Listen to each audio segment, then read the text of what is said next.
Kanu why Tinubu is not a human being. And we the Igbos, as far as I'm concerned, we are not begging anybody. Kanu is not begging anybody, and we are not going to beg anybody. I'm telling you that Tinubu should go with Nnamdi Kanu. Wherever Nnamdi Kanu is now, they should keep him there until he go to his grave because they expect him to die. After my people, a lot of people they talk, say, maybe the Igbo people, may they carry Nnamdi Kanu to go beg Tinubu. But the Igbos thought say, they no go do what to eat Tinubu should because of say, they want freedom for Nnamdi Kanu. Because if they don't stand for their rights right now, this matter will continue to happen to them. Right now, the Igbos are saying that even if they carry Nnamdi Kanu go inside, Nnamdi Kanu no go bound down for Tinubu. Say he no go ever do it, beg Tinubu for freedom. My people don't settle. The Igbo peoples are now saying that all these things when we say they use the Northerners, they do under Tinubu. They use the Yoruba people against the Igbos. That the Yoruba people have not wised up enough to see that the Northerners are using the Yorubas to do wetin to bring down the Igbos people so that they go hate one another. My people don't settle. The Igbo people don't finally come outside to come talk, say, this life imprisonment when they sentence Nnamdi Kanu not supposed to be like that. Wetin may go me, they walk up and down freely. People, all these bandits, they walk up and down freely. They don't arrest them. They don't do anything to them. But the people will speak against the injustice of Nigeria. When we say they speak against wetin dey happen for Nigeria, how the Northerners still they behave towards the southeast or to the southwest.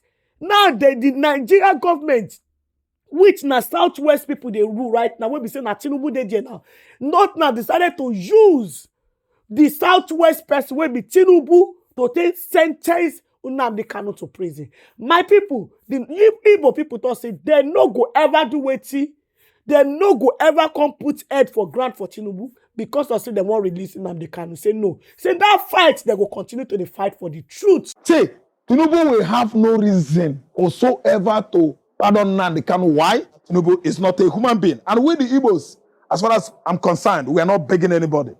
Kanu is not begging anybody, and we are not going to beg anybody. I'm telling you that the political solution is over. We don't need political solution. Biafra must come.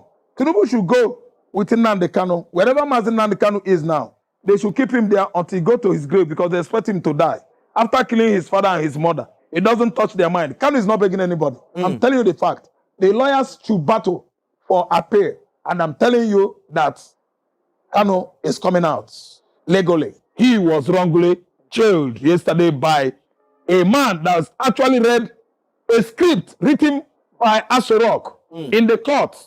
Omotocho was reading a script and he has actually finished himself in the history of Nigerian politics. And I'm telling you that what law is, we are seeing a justice that is bent, a justice that actually discriminates, a different justice system for southeastern Nigeria. What about the many crimes, bloody one committed in the north and mid belt? And we actually know the sponsors of bandit and Boko Haram. Right now, as I'm talking to you, Washington is doing many things about it to make sure that the people that are sponsoring terrorists in Nigeria are punished. And we know many of them. Has any one of them been sentenced? Has any one of them been penalized? An Igbo man that is doing the right thing for his people in the southeastern Nigeria is condemned. Life jail is a condemnation jail. It is actually a capital punishment. And I'm telling you that the side effect in the southeastern Nigeria will choke Nigeria because we are not taking it light anymore.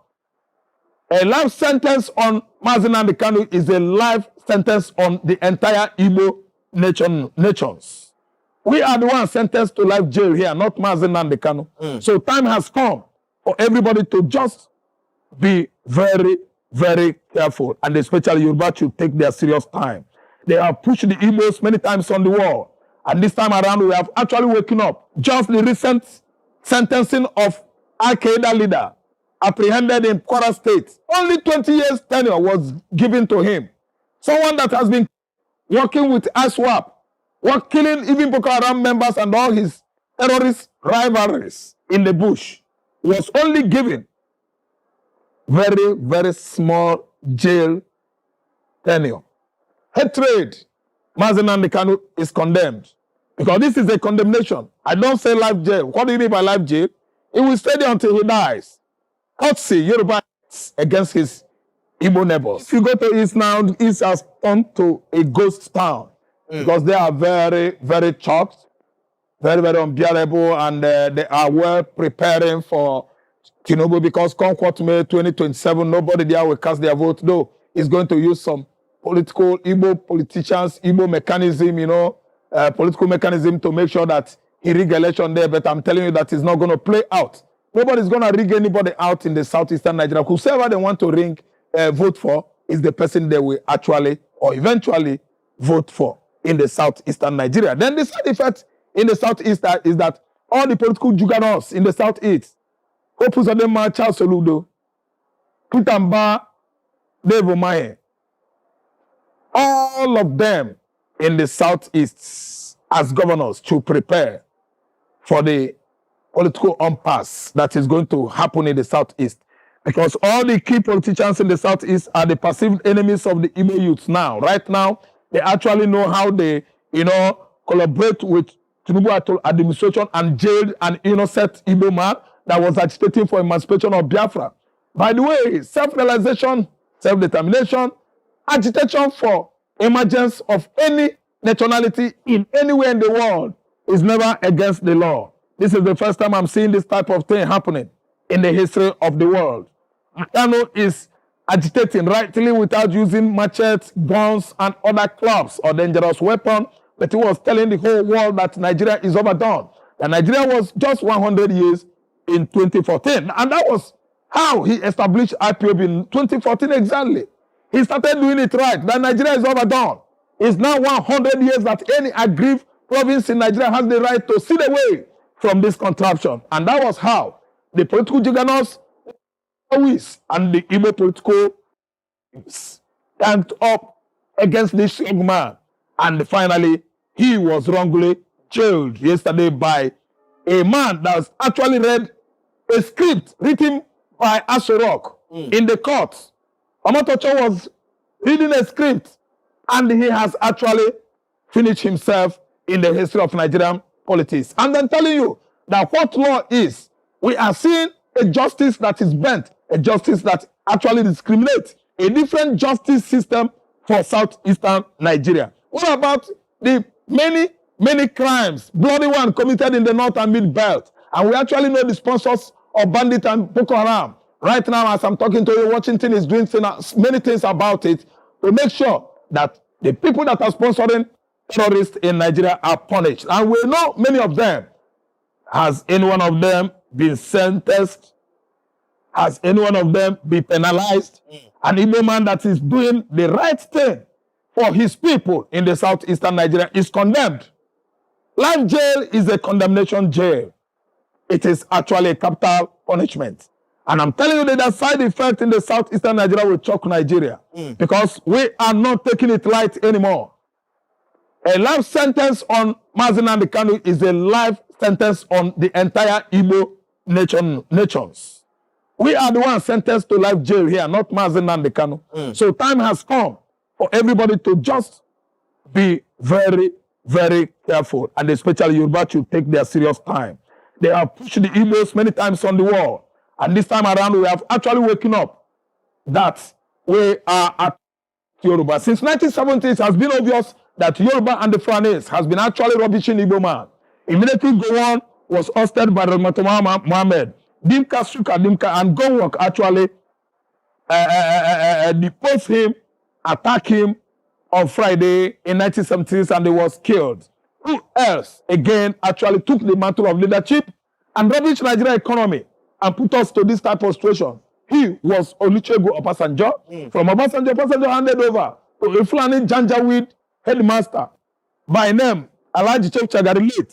Is he an Igbo? He's a Fulani man. And before Alhaji Shehu Shagari tenure could expire in 1983, let me tell you, on December 31st, Muhammad Buhari, a Fulani man, an illiterate, uneducated military man, truncated that democracy with God, a junta, That was from December 31st, 1983 to August 1985. The same Fulani man. And after this man, another Hausa man, Ibrahim Badamasi Babangida, started from where Buhari stopped.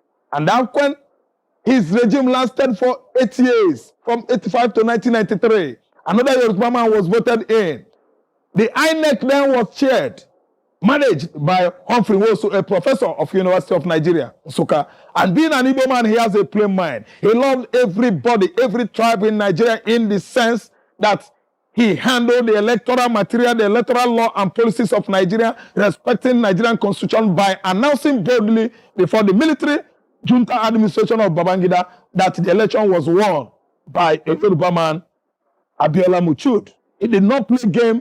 He did not see Yoruba as an enemy. He did not want to at least rubbish Muchud Abiola, but on a platter of clarity and justice, he announced the Yoruba man the winner without fear. Being that he received punishment from Babangida, he didn't care. Why? He has a plain mind, a good Republican as an Igbo man that work hard and find his way on that top position. He did not discriminate against Yoruba. Then we've seen how that effort was truncated by the military junta administration of Ibrahim Badamasi Babangida. And after Babangida again, there came another man from Kanuri race. They are all Hausas from northeastern Nigeria. His name was Abacha. Before Abacha, there was this man, Ernest Choniko, from Yoruba. We know how the economy of Nigeria was rubbish during Ernest Choniko regime. Igbo man did not ask questions. Igbo man was not even aggrieved. They watched on, they waited and waited and waited until Ernest Choniko was booted out by the military junta that's under the administration of General Sani Abacha. Abacha died as a result of fate. Another Hausa man, Abdul Salam. When Abdul Salam came, barely 1 year, he handed over to a democratically elected president. His name was Olusegun Obasanjo, a Yoruba man. And we still keep on waiting, patiently following him. He wasn't the right person to be there. The right person that should be there was Alex Ekwueme, the founding father of PDP, or Social Democratic Party that was translated into PDP. Igbo man was yet not aggrieved, remained so liberal and Republican in Nigeria. And today, the economy of the country has been rubbished. Very, very so excruciating that every canal in Nigeria are following the excruciating impact of how the Yoruba and Fulanis has been mismanaging the public fund that belongs to the entire country called Nigeria. I want you to know that the resources that is feeding Nigeria today, north and south, east and west, is still from the coastal line. The whole coastal states of Biafra, the same Igbo, are the owner of these natural resources. Yet, the Yorubas could not embrace the Igbos as their brothers. I'm telling you that after Obasanjo came a man called Goodluck Jonathan. He had a small, very, very tiny DNA of Igbo nationality, and we know how far he has gone successfully to unite Nigeria. But they could not actually see his achievement. What happened was that the Fulani Janjaweeds and Yoruba ganged up against Goodluck Jonathan and removed him out of office. And this is where we find ourselves today, in a very, very tight corner, as a result of people that lack experience, visionless leaders that are so clueless and incompetent, trying to rush into leadership. Usurpers, I call them. And that was how Muhammad Buhari again, a military man that brought tribalism back, that was from 1983 to 85. He was booted away there as a result of his way of handling national issues by IBB. He was back 2015. He died abruptly in 2017. Instead of going to his ancestors, they clone him, change his face with this kind of, let me say, surgical operation, or because the Fulanis, they actually resemble themselves, they share some resemblances. I don't know, that could have been the reason. But I know that we had three Buhari that actually ruled Nigeria. The first one, the second one, Jibril, and the third one, Abubakar from Niger Republic. Today, making noise after chattering the entire economy of this country. And today we've seen ourselves with another man that forced himself on Nigerian political leadership, Bola Ahmed Tinubu, and he has now actually, let me say, exhibited such hate or abhorrence against the Igbo man. That is exactly how Mazi Nnamdi Kanu was wrongly jailed as a result of script written by the same Bola Ahmed Tinubu for Justice Omotosho. It was a script well written by Asurok. And I'm telling you, it is not over yet. This is beginning of the game with Mazi Nnamdi Kanu going to jail. It's beginning of game. The story is not concluded. Yeah. What did you think will literally happen next? Do you think his lawyers are going to take it to an... There is appeal. Appeal is coming, and the whole world is, clamoring for appeal, clamoring for injustice. The whole world is crying out for Mazi Nnamdi Kanu's, let me say, liberation, and let me say, pardon, but I don't see it on the angle of pardon, because I know that Tinubu is adamant as a stone, and a stone has no feeling. Just look at his face. You will actually know that Tinubu is not a human being. And we, the Igbos, as far as I'm concerned, we are not begging anybody. Kanu is not begging anybody, and we are not going to beg anybody. I'm telling you that the political solution is over. We don't need political solution. Biafra must come. Tinubu should go with Nnamdi Kanu. Wherever Mazi Nnamdi Kanu is now, they should keep him there until he go to his grave, because they expect him to die. After killing his father and his mother, it doesn't touch their mind. Kanu is not begging anybody. I'm telling you the fact. The lawyers should battle for appeal. And I'm telling you that Kanu is coming out. Yes, after the last interview with Sheikh Gumi, the last time, he made it clear that the terrorists are out on a revenge, that Nigerians should treat them with care, disregarding what they've done in the past. And recently, that is nonsense. That is absolute nonsense. You don't treat terrorists with care. Treating them with velvet glove as how?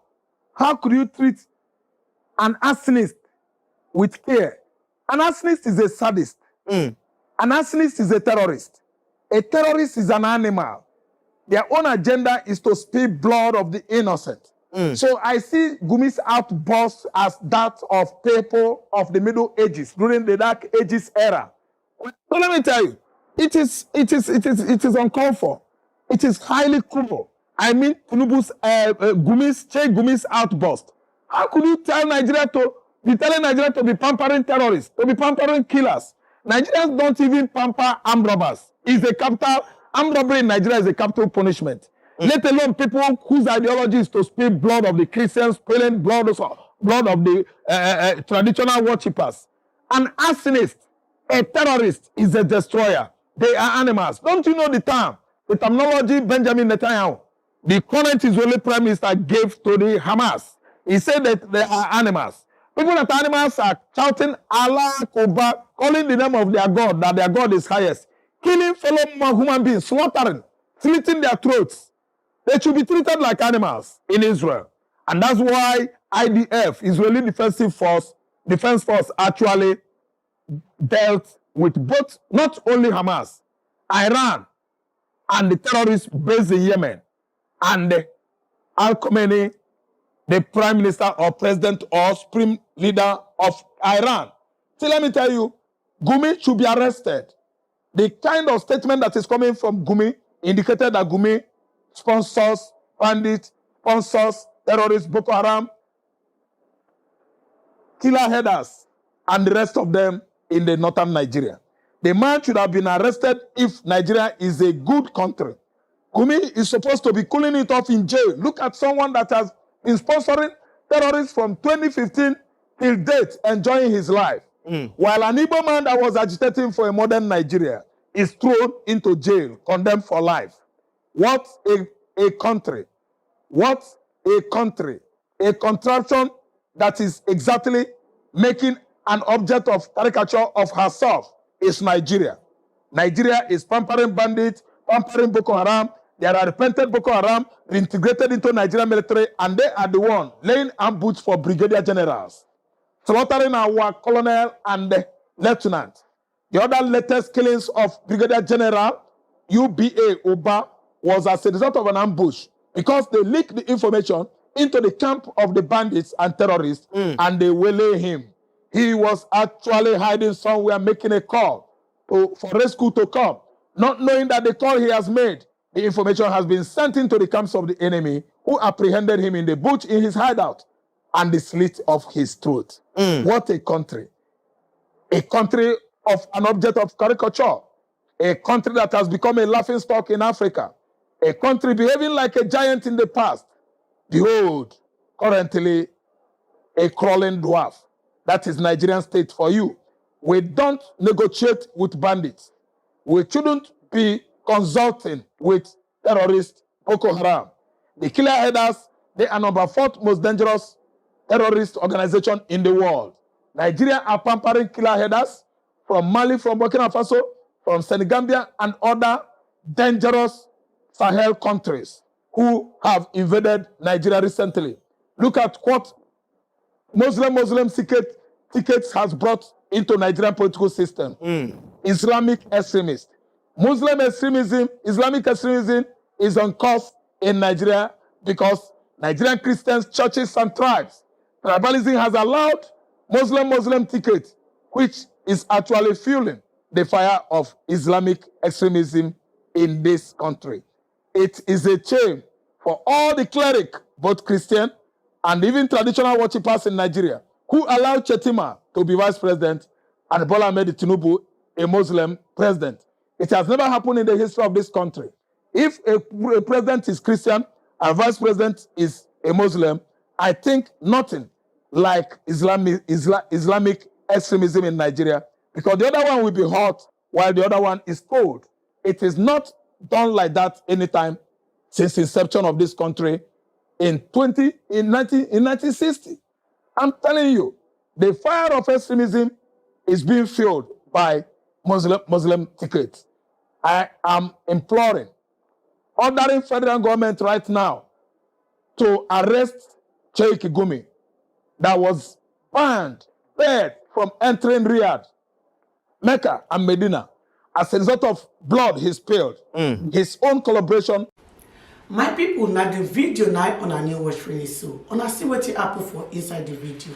Alright, my people, I would like to end the video for you. Make una let me know what you all take for the comment section. And if you never subscribe, make una subscribe so that you don't miss any latest way I upload. On a bye bye till I come will next time. Bye guys, catch my next video. Bye guys.